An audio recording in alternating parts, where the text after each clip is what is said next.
विनायकहस्तिमुखम् सुरसुर गणपति सुन्दरकेशं ऋषि गणपति यज्ञसमानम् भव भव गणपति पद्मशरीरं जय जय गणपति दिव्य नमस्ते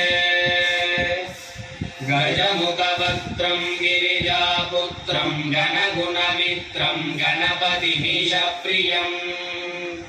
करधृतपरशुं गङ्गणपाणिं कपलितपद्मरुचिं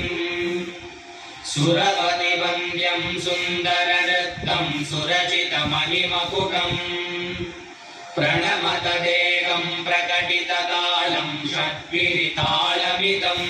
दत्तषड्गिरितालमिदं लम्बोदर